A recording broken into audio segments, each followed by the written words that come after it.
Alhamdulillah. And we've got back with us, due to popular demand, Sheikh Abdur Raheem McCarthy, all the way from, well, USA, islands, and now he's in Istanbul. So, Sheikh, Assalamu alaikum. Alaikum salam wa rahmatullahi wa barakatuh. Hayak Allah habibi. How are you, Sheikhi? You're right. Good. I'm good, alhamdulillah. How are you doing? Yeah, good. How's Ramadan shaping up under lockdown for you in Istanbul, first of all?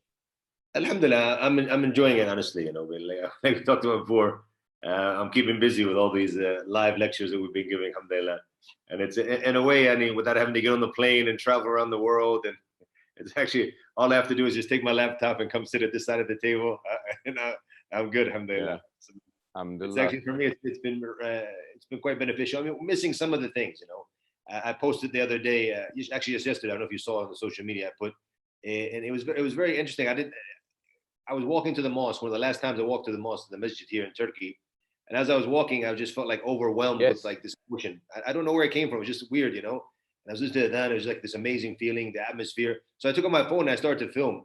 And I didn't realize that this was going to be one of my last walks to the mosque, you know, before the mosque closed. As I was, I was really, you know, emotional. And then as I was clearing out some videos on my phone yesterday, I was like, wow, I remember that I filmed that. Yeah. One of those last walks. I posted that yesterday, subhanAllah. So, I mean, that obviously, no doubt, you know, that those aspects you miss, being able to come together with your brothers, break your fast, you know, pray Taraweeh together. Obviously, we miss that, but alhamdulillah, we always have to remain positive and look at the positive and the good that are in things. Alhamdulillah. And also that there's massive history there in Istanbul, and that what was that? The Suleymaniye that you were going towards. Yeah, we have obviously Suleymaniye, and that's actually one of the things that I miss. It was actually one of the beautiful things that the brothers that we work with there that they've done in Ramadan is to have iftar, but with non-Muslims. So the non-Muslim tourists who are visiting, we invite them to have iftar with us. And I remember one time we counted, and it usually would be about 14 different nationalities, and then we would count them. You know, sometimes 10, sometimes 14, maybe a bit more different nationalities from all around the world who are breaking their fast. And for them, they were a bit shocked. And this is one of the great things is in how to build bridges is to do these type of events. You know, we're fasting Ramadan. What does this mean? I remember when we had the program, I don't know if you ever took part in Qatar, where they had the breaking of the fast with the non-Muslims. So we would invite different non-Muslim community members who were living in Doha to fast with us, and we would give, or the organization organized it, they would give 400 Qatari riyals, which is a bit over $100, in charity for whoever finished the day of fasting. Obviously, they wouldn't get the money in their hands, but it would all be given as a group sum to a specific charity, you know, whether it was building wells or feeding poor, whatever the project was. And many of them took part, and they felt with us, and it was amazing. And there would be like some reminders, and we would break our iftar together. So when people do these types of things, and they experience it for themselves, it actually has a huge impact. So they were coming to see the mosque. And it's one of this mosque, and even though I prayed there all the time in the Suleymaniye, but every time I go in, it's just like I'm in awe. It's amazing the architecture of the Ottoman Empire. It's really amazing, and you see that in all of the masajid throughout Turkey, subhanAllah. But then this was, they would come and they would see the mosque, and we would invite them to have iftar. We would always bring, traditional what the Turks, break their fast with. So they were, mashallah, they were, they really were impressed by that, and it was a great impact that had on them to be able to sit down with us and really enjoy the moment as the adhan's being called, and we're breaking our fast, and we're explaining to them what this food is, what that food is. So it's really, really, that's one of the things I really do miss. I really enjoyed that last Ramadan, and hopefully, inshallah, we'll be able to have it, inshallah, and Ramadan's coming, inshallah. Inshallah. Yeah, that's a very good point. So Ramadan is actually one of the things we've been talking about to some of the other guests throughout the last 14 days is the fact that Ramadan is the month where a lot of people embrace Islam. A lot of people actually get more open. Is it something to do with the fact that Shaitan's locked up and gates of Jahannam seem to be open and, more open in this month? Well, I believe that that's actually one of the points, no doubt about that. But I think something else, and this actually would have a huge impact on me when I first became Muslim, is that the Muslims themselves in Ramadan, they become better Muslims. They become real Muslims, So, that's the impact of them, and then you reply. So therefore, You'll find that we're trying to control our anger. The teachings of the Prophet ﷺ, if someone curses you, you say, I'm fasting, I'm fasting. So this type of implementation of all of these things at one time, it's taking the Muslim where Allah wants us to be throughout the year. And sometimes we don't, realize this, or we don't focus on it enough, that the objective of Ramadan is not just, 1 month, mashallah, I'm doing a lot of good deeds, I'm a good person, getting my sins forgiven, way to Jannah, to the paradise, and then 11 months, on a highway to hell. This is unfortunately what many do. But so in that atmosphere, when people see the true beauty of Islam in the month of Ramadan, I think it has a huge impact. And I recall when I became Muslim in 1994, 2 weeks after I became Muslim, it was Ramadan. So you can imagine for me, I'm reading about Islam, what Islam is, and then I'm seeing the Muslims like in the books, like, wow, night prayer, and the masjid is full, and and people are practicing this. Everyone's holding a Quran. So I'm looking at the history books. I'm like, wow, this is amazing. And you could feel the impact. So that had a huge impact on me. The fact that I was a new Muslim in Ramadan really helped me out. Alhamdulillah. Alhamdulillah. That's beautiful. That's beautiful. Of course, that is true. The same thing happened with me as well. So the same thing happened to a lot of brothers and sisters that have become Muslim in this beautiful month of Ramadan. I wanted to focus today, Abdur Raheem, on how one would try to develop the inner dimensions of the faith during this month. What are some of the ways that they can promote this spiritual inner development? Because it's not just a set of rituals and bowing down, and it really is just the iman going on another level during this Ramadan. So what is the way that we can promote a heightened state of iman in this beautiful month of Ramadan? I mean, if you look at what's happening in Ramadan for the Muslim, and many of the things we just mentioned, and it's a complete way of life. There's so many different things, so many different changes that we're going through, that it has to have an impact on your iman. It has to have an impact on your spirituality. That's why we see the change in the Muslims, and many non-Muslims. You said some of them embrace Islam when they see this. Others, they're happy in Ramadan because they see, and in the state of Muslims, they're much calmer. They're in a much better state. During the month, they see the impact that the spirituality has on us. But something very interesting that I want to mention, and I've talked about this in many of my lectures. If you look on YouTube and you look at the morning routines of all of the successful people around the world, they call them power mornings. They focus maybe the common denominator in these power mornings of the successful. It focuses on 3 main areas. One of them is working out early in the morning, and most of them, because they realize they're going to be busy during the day. He's the CEO of a multi-million or billion-dollar company. He's not going to have time to work out during the day, most likely. So he gets his workout early in the morning. That also gives him energy throughout the day. And then they have a healthy breakfast. And after that, the third thing that almost all of them focus on is a spiritual time. And they do this in different ways. And this is, for Muslims, it's very interesting because we have that spiritual morning. It's part of our tradition. It's part of what Islam teaches us to do early in the morning. Unfortunately, do we benefit from it or not? That's one question. The second thing is, have we promoted it to others so they know? Because they're looking. And for example, if you look at, I saw the morning of Oprah Winfrey, for example. And it was interesting, really stuck out to me about her morning, is that she and her spiritual thing, she has like a spiritual room. I guess when you have a few extra dollars, you can have a special room for those things. Inshallah. So she had, her spiritual morning, and she had, different scriptures that she would read, from different times. And so she's in search because as a human being, and no matter what your background is, no matter where you come from, you're in need of that spirituality. Just like now, we know how to take care of our bodies physically. We've gotten to a point now in 2020, we realized the food that we were eating in the 80s and 90s and onwards, and it wasn't real food, and we realized the harms. And there's been a big movement to come back to healthy eating. Okay, what about spirituality? What's missing there? And I remember I sat with a group in Ireland, and sometimes, and maybe as leaders or as an activist, as you call yourself, of the Muslim community in the West, sometimes we don't really realize the situation of other communities. Sometimes we're so focused on our own communities, we don't realize what's happening in other communities.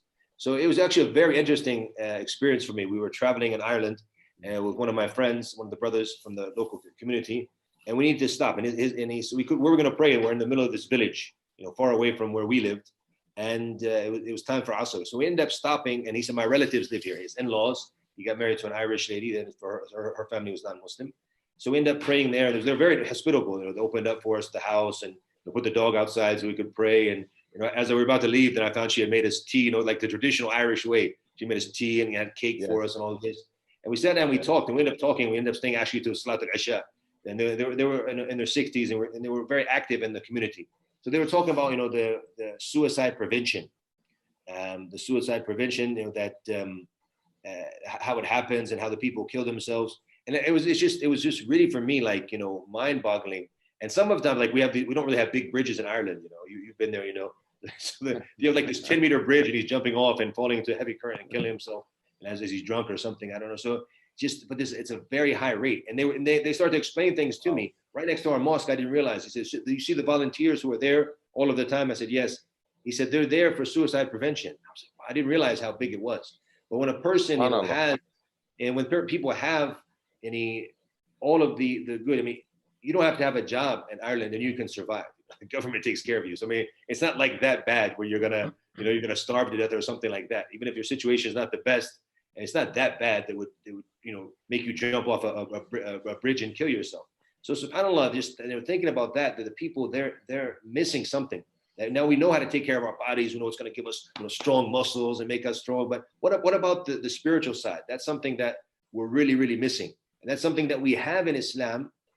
But first of all, we haven't truly benefited from it enough ourselves. And secondly, we haven't been able to show the beauty of this and the impact of this on others as well. And like I said, Oprah, and going back to her story, she, even from the things she reads in the morning, is the Quran. And sometimes she'll take the Quran, she'll read it. She hasn't. She showed her picture, her copy of the Quran. She reads Hindu stuff. She reads Christianity, Judaism. She reads everything. But she needs that spiritual time. And a lot of the non-Muslims now, for example, and this you've seen very famous, whether it be with celebrities, a lot of Westerners who are focusing on Buddhism or focusing on different forms of meditation. Even if they're not Buddhists themselves, they might take from their teachings the issue of meditation. So we have those same things, which is through the dhikr of Allah subhanahu wa ta'ala. And that's why Allah said in the Quran, أَلَا بِذِكْرِ اللَّهِ تَطْمَئِنُّ الْقُلُوبُ, that indeed through the remembrance of Allah, the hearts find assurance. And he said, on the contrary, the ones who turn, why people are in such a bashed up, emotional and spiritual and mental state. Because what sometimes leads to the mental illness is the emotional illness that starts before it. Then it leads to a mental illness after that. What did Allah say to us in Surah Taha in chapter 20 when He said, Subhanahu wa Taala, وَمَنْ أَعْرَضَ عَنْ ذِكْرِي إِنَّ لَهُ مَعِيشَةً ضَنْكًا, that whoever turns away from my remembrance, that he will live a miserable life. He will live a difficult life. And this is the reality of life that so many people are living around the world. So we have the solution in Islam. But first of all, it's upon us to benefit from it, and then to show the beauty of that to others. And once they realize that in the dhikr, and we're talking about proper dhikr, even a lot of times, if you give the example, and this is very important as we're in Ramadan, is to make a change, because Ramadan is a month of change. And when we make this change, one of the objectives is for us to do things properly, do things right. If you look at something, for example, making the dhikr, after we make the salat, we have the sunnah, which is to say 33 times, Subhanallah, Alhamdulillah, Allahu Akbar. And then to say, La ilaha illallah, wahdahu la sharika la, lahul mulku wa alhamduhu ala kulli shay'in qadir. The one, and we reach number 100. All of us know the sunnah. But how do most of us make this dhikr? With the fully automatic machine gun dhikr. And like this. What does that mean? What are you saying? What are you mumbling, first of all? And what is the impact? It's something that's it's like hot air coming out of the mouth, but it's not having an impact on the heart. But so how do we truly benefit from dhikr? I'll give you an example. First of all, we're going to take it all fully automatic, single shots, slowly, focusing on the target. Where's our target? The target is the heart, that it has an impact, inshallah, on our heart, inshallah. Then we focus on the word that we're saying, and it's not rocket science, even if you don't speak Arabic, to know what subhanallah means. You know what the word Allah means. Subhan, what does it mean? it means to glorify. So glorifying Allah. We think about the glory of Allah, and we think about the greatness of Allah. And then we say Alhamdulillah. We know what it means as well. Lillah, we know what it means. Allah, once again, Alhamdu, and it's the praise is for Allah. Alhamdulillah. Yeah. And then we have Allahu Akbar, that Allah is great. So we think about the meanings. And at the same time, we say it slow. Something amazing that I benefited, and sometimes you don't know where the benefit's going to come. I remember there was an amazing exhibition in Dubai, which was run by some of our brothers. And it's a government exhibition, but it's one of the traditional houses. And they had a calligrapher inside, and they had an exhibition about Islam as well, saying about Islam. It's very, very, very beautiful. And I took my parents when they came to visit me in Dubai. And it's something very interesting when it talks about, giving da'wah and outreach for non-Muslims and for tourists. What are they looking for? And if people think like the big buildings and these things that they stick out to the people don't want to see that. As soon as my stepmother arrived with my father, she's like, where are the camels? She said, I don't want to see these buildings. She said, I want to see the camels. Where are the camels? She wants to see the traditional way that people used to live. So when I took her to these traditional houses, and I took her into this place, and they were amazed. But something really amazing is that the brother who was the calligrapher there, he sat down. First of all, they had the tea, the Arabic tea and the Arabic coffee, and they loved it, and with the dates and what have you. And then as he's writing the words for them, he said, look, he said, even how it's pronounced, how it comes out, Allah. And look how it comes out, the word Allah. Yeah. And he wrote it for them. And as he pronounced, he said, like the ha, it comes from in the heart. Even Alhamdulillah, it comes from inside. So and if you say it properly and slowly, it's going to have an impact on your heart. Just as and then if you think about the meanings, you think about how beautiful and the blessings of Allah are. So you start to make the dhikr now different. Subhanallah, walhamdulillah. You can even feel it now. Allahu Akbar. You can feel it from inside. Yeah. So you're feeling the dhikr, you're making it slowly, and that's going to have the impact. That's the spirituality that we're looking for. That's the spirituality that we need to create in our lives. Once you have that spirituality, automatically it's going to have an impact on others. They're going to be able to see, and mashallah, look at the impact that the spiritual side of Islam has. The power mornings, back to that. What does Allah tell us in the Quran? وَقُرْآنَ الْفَجْرِ إِنَّ قُرْآنَ الْفَجْرِ كَانَ مَشْهُودًا. That in the Quran of Fajr, that it's witnessed by the angels. I mean, this is a time, once again, for dhikr, for the remembrance of Allah subhanahu wa ta'ala. The first thing that we do when we wake up in the morning, what do we say as Muslims? Alhamdulillahi alladhi afani. We praise Allah, the one who gave us our soul back. That He gave me my soul back. He gave me permission to remember Him. He gave me another chance to say, Alhamdulillah, we have another chance in this life, another chance to do good, another chance to come closer to Allah subhanahu wa ta'ala. The first thing we do is remember Allah. And then what do we do after that? And then we go and we offer our prayer. We have our time with the Quran and the Fajr, and we have our morning adhkar, which is if we make dhikr properly, it's actually a form, a type of, and if you want to say meditation, because that's what people are looking for, is that type of meditation, that type of spirituality. We have that, and we call it dhikr. And I even remember at the end of our sessions with our jiu-jitsu club in Ireland, that one of the trainers who would come from another city, he went through a transformation, and these people, sometimes they're looking for something. So first he went to veganism, and from veganism, then he went to Buddhism, and it's just they're looking for something, just because they're so empty inside, they're missing something inside. So he, at the end of each session or training session, he would do a form of meditation, and he would just kind of sit there, and he said, this might be an issue for you, because obviously the other things they would do, for example, like they would prostrate, make sujood, they had a bowing they would do. We wouldn't do this, and they knew that Muslim students wouldn't do this, and they were cool with that. They were very they worked well with us. It was a great club. They're very, very beautiful people. Inshallah, and guidance. Ameen. The subhanallah, he was in the Quran, and something amazing as I was reading the Quran the other day in Surah Yunus, which is chapter 10, verse 57. I want you to pay attention to the description that Allah mentions here in the Quran. When Allah says, "Ya ayyuhan nas, O mankind, قَدْ جَاءَتْكُمْ مَوْعِدَةٌ مِّن رَبِّكُمْ." A maw'idah has come to you from your Lord. Allah is now describing the Quran for us as a maw'idah. And we know the word maw'idah. And sometimes, for example, if I come to the family retreat in Leicester, and you say, Shaykh, can you give a maw'idah after Salatul Dhuhr, a reminder? So Allah said, now this maw'idah, a clear instruction, a clear reminder has come to you from your Lord. But look at the other descriptions that Allah describes the Quran with. وَشِفَاءٌ لِمَا فِي الصُّدُورِ. And it's a cure, a shifa, for what is in the hearts. And he said, وَهُدًى, and guidance, وَرَحْمَةٌ, and mercy لِلْمُؤْمِنِينَ, for the believers. This is the Quran. And this is what, in Ramadan, Allah is bringing us back to the Quran, to have this source of guidance, to have this shifa, to have this this cure for what's in our hearts. And I recall, and perhaps you've heard me mention this story before, when I was a teacher in Dubai, and I was teaching a bunch of very wealthy, rich kids, and a lot of times the people who are more well off, you find their kids are a bit spoiled, a bit difficult to deal with. They were good kids, alhamdulillah, but some of them were a bit rough. Teaching is not an easy job, whether you're teaching good kids or bad kids. And teaching it's not easy. So sometimes I would feel that leaving the classroom, like I was like, wow, that was intense. 45, 50 minutes. You had your lesson plans, and you're moving constantly, making sure everything's going properly. And you have to make sure that this one doesn't step out of line, make sure this one's paying attention, and make sure everyone's involved.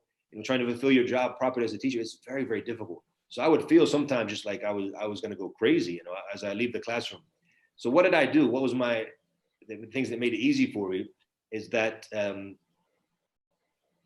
would just go into the teacher's room and I would open up the Quran, and I would literally get through half of the page, and I would feel just like a pressure reliever, just all of it just gone. And I just relaxed and felt good again, alhamdulillah. And I was able to go right back into the classroom with no problems, alhamdulillah. So this was my cure, was going back to the Quran.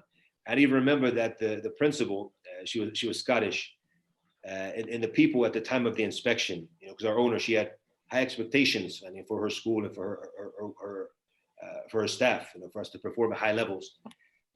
So the teachers would be so stressed out because everybody was scared that they would mess up. So she comes in, and she was passing out these stress balls. Actually, I had it here the other day because I hurt my finger in jiu-jitsu, so I started using it for that now. So I did benefit from it in the end, alhamdulillah.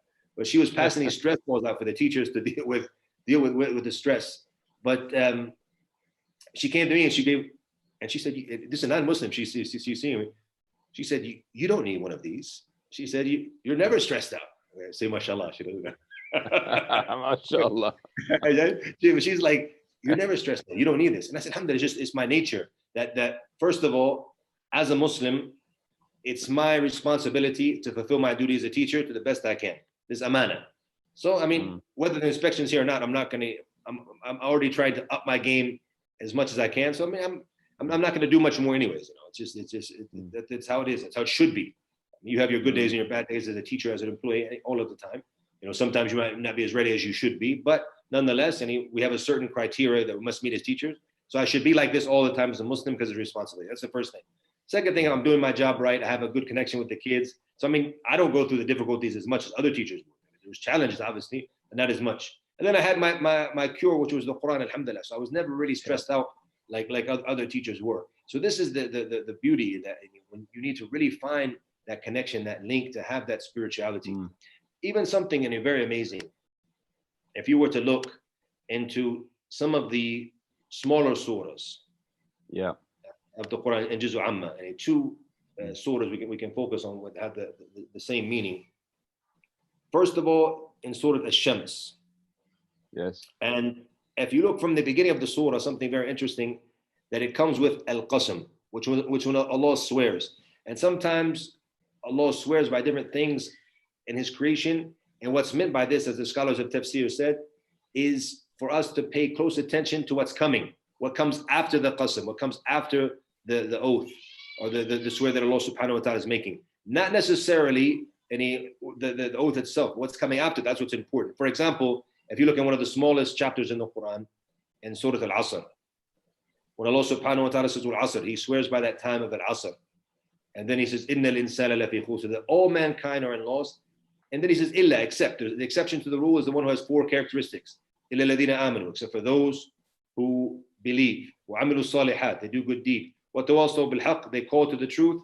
وَتَوَاصَوْا بِالصَّبْرِ, and they call to that, to having patience and to be able to endure these things of having iman and acting and calling to the good. So this is something, a very small chapter, but what's meant by the qasam in the beginning, when Allah swears, is what's coming at the end. Pay attention.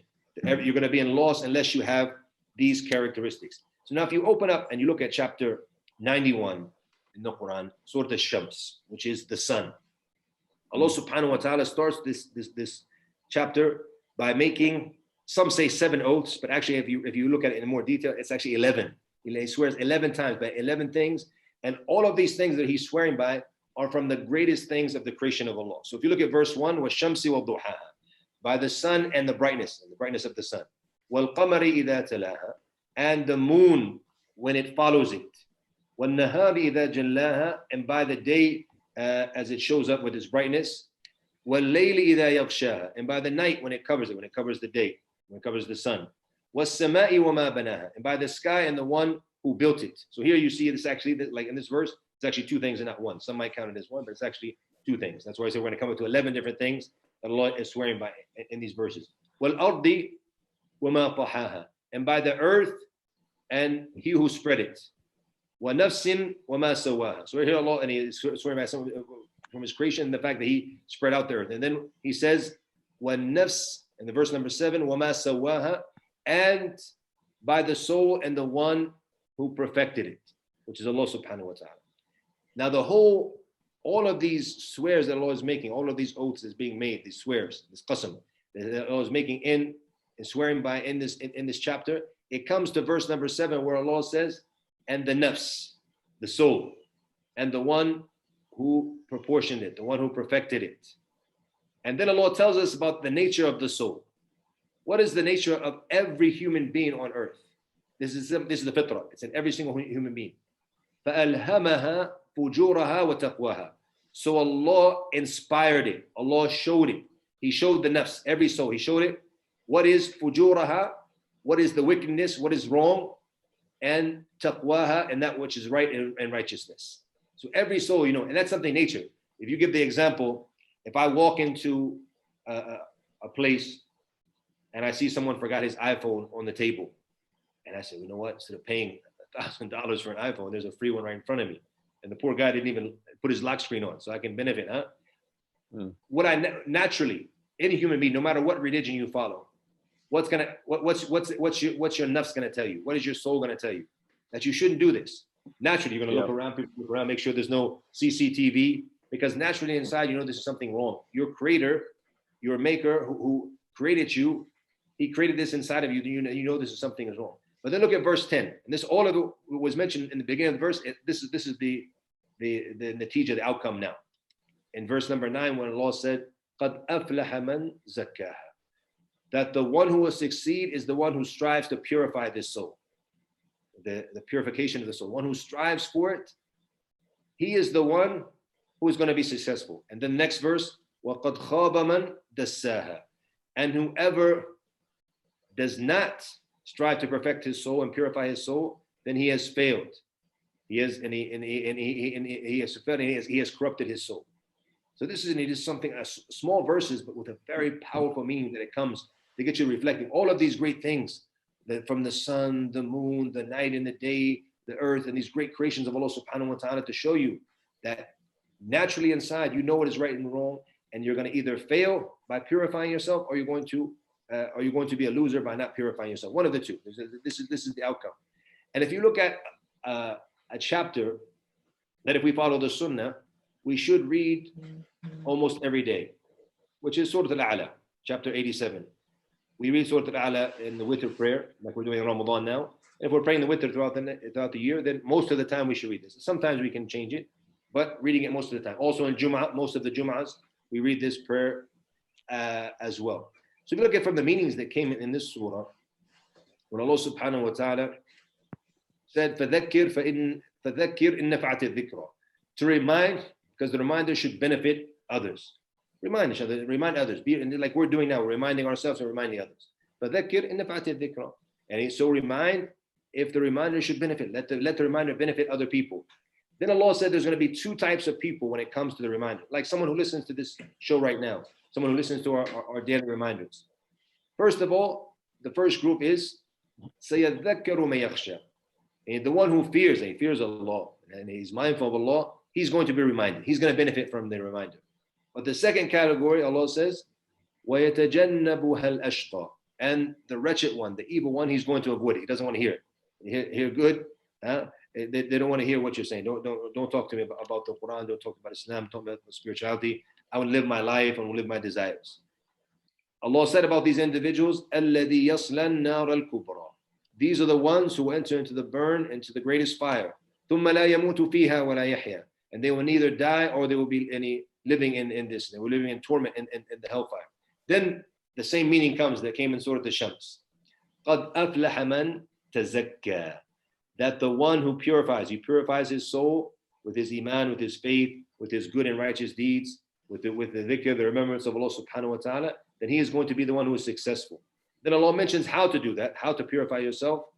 وَذَكَرَ اسْمَ رَبِّهِ فَصَلَّى. That he mentions the name of his Lord and he prays through the dhikr of Allah and through our prayer. And now we look at Ramadan, how we're building on the dhikr of Allah subhanahu wa ta'ala, the remembrance of Allah, how we're building on our prayer. But then Allah tells us, and He says, and then Allah tells us the reality of human beings, why they don't follow this, even though we might know it's good for us, even though we hear these reminders, but so many people still turn away. Allah said, "Bel tu'thiruna al-hayat ad-dunya." But you prefer the life of the dunya. You prefer this worldly life. You prefer the glamour that you're seeing in front of you. You prefer the temporary pleasure. That's why Allah said in the next verse, "Wal-akhiratu khayrun wa abqa." That when you prefer this life, while the hereafter is better and more enduring, it's more lasting. But still, you prefer the temporary pleasures. And then, subhanAllah, and if you look even interesting, the last two verses, what did Allah tell us? إِنَّ هَذَا لَفِي الصُّحُفِ الْأُولَى صُحُفِ إِبْرَاهِيمَ وَمُوسَى. Indeed, this is in the former scriptures as well, not just in the Quran. This is the teachings that were in the Torah and the Gospel as well. And then Allah said at the end, it's in the suhuf, in the scriptures of Ibrahim and Musa, of Abraham and Moses. Because at the end, the foundations and the basic of all the religions are the same. And one of the main objectives of all of the religions is to come to purify the soul. So this is now the objective of all of the religions. So this is it shows us the importance and the only way to true success and true happiness. And many people who are doing many things around the world are looking for happiness. People who go out to nightclubs, Akhi, and people who go out and party, and people who are drinking, what are they looking for? They're looking for a way out. They're looking for happiness. Sometimes they're looking for happiness, or they might be looking for a way out. I remember one of my first visits to Ireland, and I'm always someone, and alhamdulillah, you spent some time with me in this, and I always try to be someone who he reflects on what you see in front of you. Sometimes Allah sends you different signs, and it's for you to reflect. So I remember a brother, he was in the one of the halal takeaways, getting us some food after we had finished our lecture.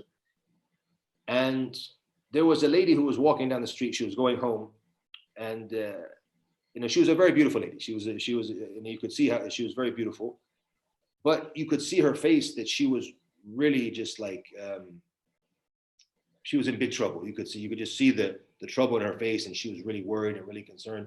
And you could see, and emotionally, she wasn't well.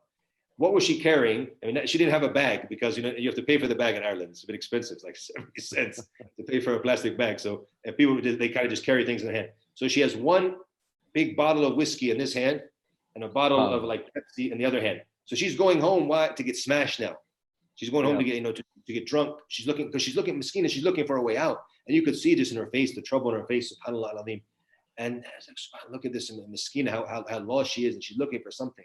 So people, and that's what Allah mentioned when we go back to chapter 20, in Surah Al-Taha, when Allah said, وَمَنْ أَعْرَضَ عَنْ ذِكْرِي فَإِنَّ لَهُ مَعِيشَةً ضَنْكًا. That whoever turns away from our remembrance, that he will live a miserable life. And this is the reality of these individuals. One of our brothers who's a pharmacist in Ireland, he was telling me about one of the cities where my clan is originally from, that over maybe 25 or 35% of the people that are up to 50, I think it was, he said. They gave me like big numbers, a huge amount of the people that are on these, antidepressants and these prescription drugs to be able to deal with the difficulty. He said, I think he said up to 50% of the city. And the other cities are 25 and more percent. There's just a huge amount of any people who are on these things because they're looking for a way out. They're miserable, as Allah mentioned. But the only way that we can truly be happy and find peace of mind and peace of heart is, as Allah said, to the remembrance of Allah, the hearts find assurance. And it's upon us as Muslims is to benefit from these times. Now, the spiritual time in Ramadan, and come out as a new person, and it benefits yourself, benefits your family, and then we're gonna have a huge impact on the world as well. And something you mentioned at the beginning. Today is the 14th of Ramadan. Today is the 14th of Ramadan. There's a principle which you know from the hadith of the Prophet sallallahu alaihi wasallam, and many people I know another hadith where we say إِنَّمَا الْأَعْمَالُ بِالنِّيَّاتِ, that indeed actions are judged by intention. But there's another hadith. It starts with the same words, but it has a different meaning. إِنَّمَا الْأَعْمَالُ بِالْخَوَاتِيمِ. The Prophet ﷺ said that indeed the actions are judged by their endings. Meaning that even if you had a bad start, but you have a good ending, inshallah, the actions can be good. So this, alhamdulillah, gives us, glad tidings for those who weren't as serious as they used to be. And it's also a warning, a reminder for us who started off good, that you still have the opportunity if you had a bad start, but to make sure that you're consistent and you go to the end. And one of the wisdoms of having Laylatul Qadr in the last 10 days is that you don't burn out. You have to stay consistent to the finish line. This is what Islam wants us to do all of the time. That's why for the teachings of the Prophet ﷺ that he said, أَحَبَّ الْأَعْمَالِ إِلَى اللَّهِ أَدْوَمَهَا وَانْقَلَّ, that the most beloved actions to Allah are the consistent ones, even if they're small in number. The consistency is the key. And so Ramadan, from the beginning, we should realize that it's a marathon. It's not a sprint. There's a difference between the two. You're gonna run in a different way. It's true. We want to make sure we can do as much as we can, but we'll make sure that we don't burn out. So if we start off good, we have to make sure that we're consistent to the rest and that we finish properly. If we had a bad start, we became busy with other things.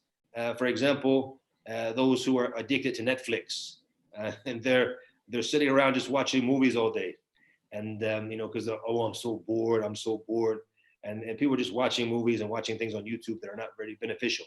There's a lot of things we're watching that are beneficial on YouTube, but unfortunately, a lot of times we choose the other path. So if we're from those people, remember that there's two, a very scary hadith, or a scary hadith that the Prophet mentioned about Ramadan, and he said that, that ragam anf, that actually means may the person be humiliated. And this is something, subhanAllah, the Prophet ﷺ, he didn't used to make dua upon people. He never said negative things. But this type of statement from him is very harsh. But why is it very harsh? And he mentioned several different things in the hadith about this. And from them is the one who his parents become older and he doesn't take care of them. He doesn't fulfill his duty as a son, taking care of his mother and father. And that shows the beauty, and once again, Islam when it comes to the status of the parents.